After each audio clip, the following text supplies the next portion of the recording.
La pace sia con tutti voi. That's how the Pope started his comments to the whole world in Italian. Peace be with you all. There's Italians here who are happy to hear that. Hear their language. These are the first words that Pope Leo spoke to us.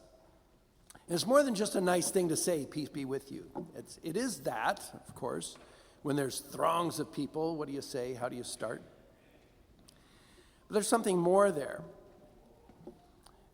It's also what a bishop says at Mass when he greets people. Normally, when a priest is present, the words for us are, the Lord be with you, or some simple version of that, or sometimes expanded.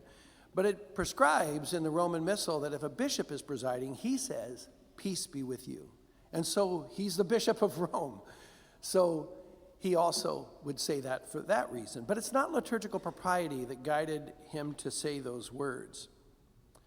And he actually explained the main reason why he used those words, and it was in the sentence that followed, but for those of us who aren't fluent in Italian, we probably, if the translator wasn't very good on TV or the stream, then we didn't know exactly what was said. Here's what he said. Peace be with you, dear brothers and sisters.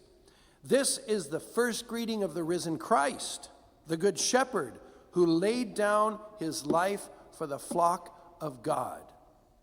Those are the first words Jesus spoke to his gathering of apostles. And Pope Leo, of course, offers us that peace of Christ that was won for us through the death and resurrection of Jesus. And the Pope's mission, as he says there, is not to tend, it's not his flock, it's God's flock. And he's a caretaker, a shepherd for God's flock. And there's something very unique about the papacy, the office of the papacy, that doesn't translate to other kind of offices and other kinds of organizations. You see, Pope Leo XIV is not the successor of Pope Francis, nor is he the successor of Pope Benedict XVI before him, or before him Pope St. John Paul II. No, Pope Leo and all the others are successors of St. Peter. And that's important because it helps define the mission of the Pope, the papacy, but also helps us understand why he would start with peace be with you. St. Peter was with the apostles in that upper room that was locked. They were fearful of those who persecuted Jesus, that they would come for the apostles now. And in the locked room, the risen Jesus appeared to them, somehow came through the walls and was there for them. And his first words were, peace be with you. That was right after the resurrection. And it's important to remember, when had Jesus last seen them before this moment after the resurrection? When had the Lord last seen them? It was on Holy Thursday in the Garden of Gethsemane.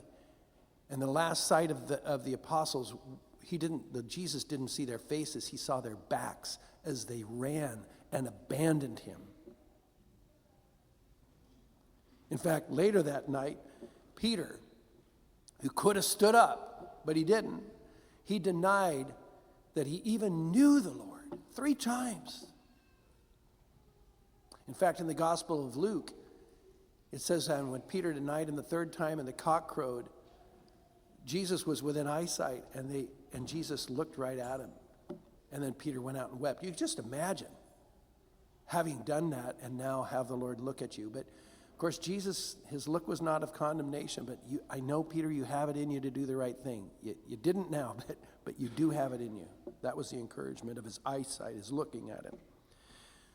So after he rose from the dead and he first appeared to the apostles, Jesus did not scold them. Jesus did not ask or wait for an apology. No, that's not how God works.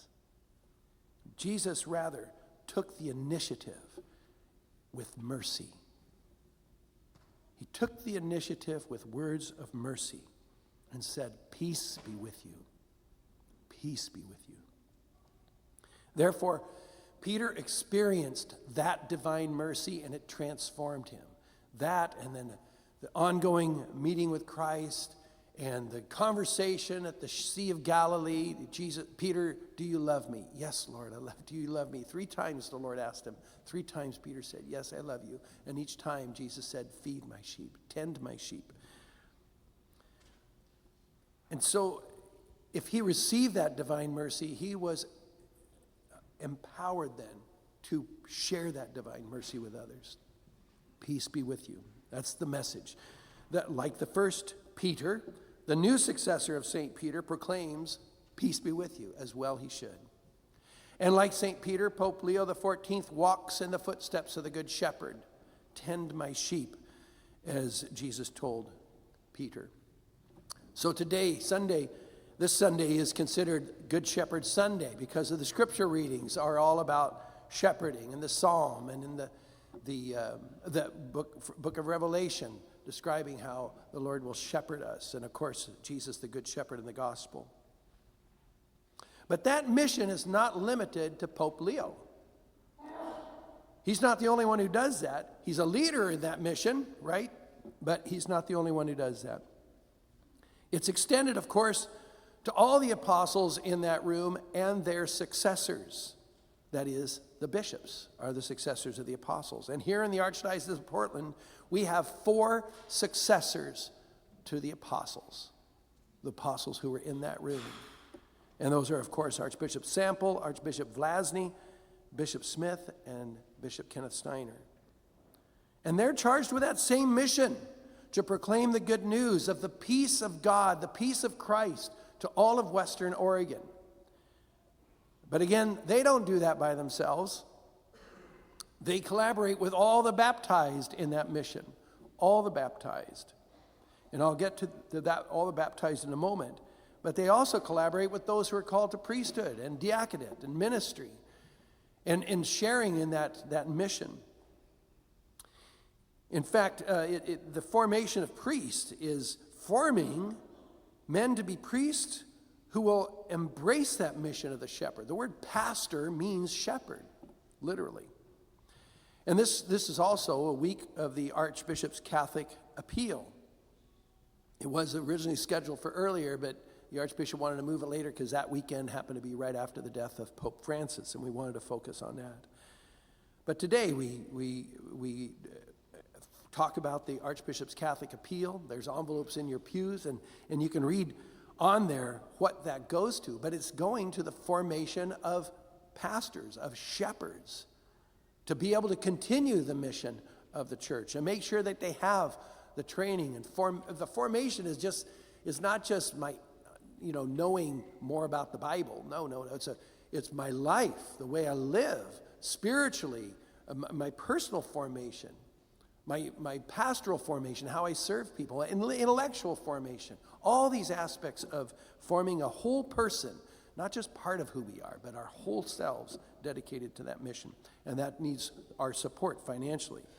And then it also goes to support our 50-some retired priests of this archdiocese, and there will be one more added to that rank in July, the beginning of July. So when Father Charles Zock enters senior status, we also will, that allows us to, all the things that the Archdiocese does, support our clergy who have served so generously for decades and decades, shepherds. And so the second collection today will be for the Archbishop's Catholic Appeal, and some of you who've received the envelopes at home, you could also send it in that way. This weekend is also Mother's Day, and mothers are also called to shepherding in their own way, right?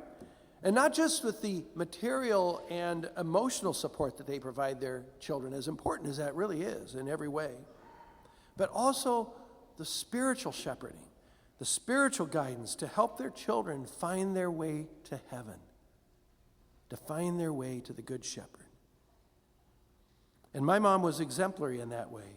She taught me devotion to the Blessed Virgin Mary.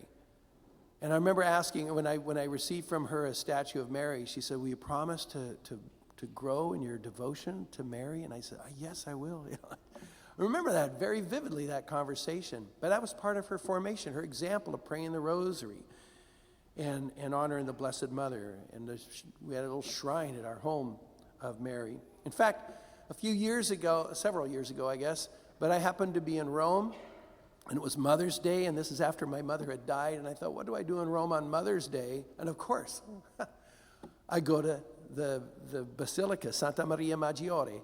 It's the St. Mary Major, the main church, the first church in our faith and our tradition dedicated to Mary. And I prayed the rosary, walking around in that church, thinking about my own mom and, of course, our mother in heaven, our Blessed Mother. My mother also formed me in trusting in the power of prayer.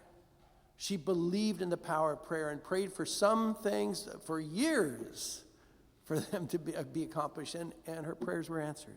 She just had that confidence, and she passed that on to me, shepherded me in that. And also her faith was always at the forefront of her mind and her thoughts and her words. It just permeated her life.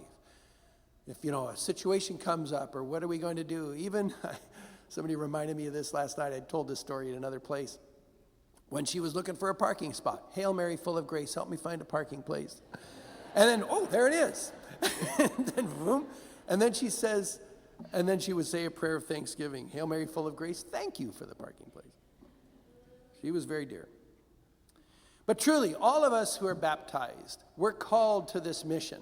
As I mentioned before, we're all in collaboration with the successors of the apostles to be about the mission of proclaiming the peace of Christ to others in a world that so desperately needs it. We know how crazy this world is. We live in it.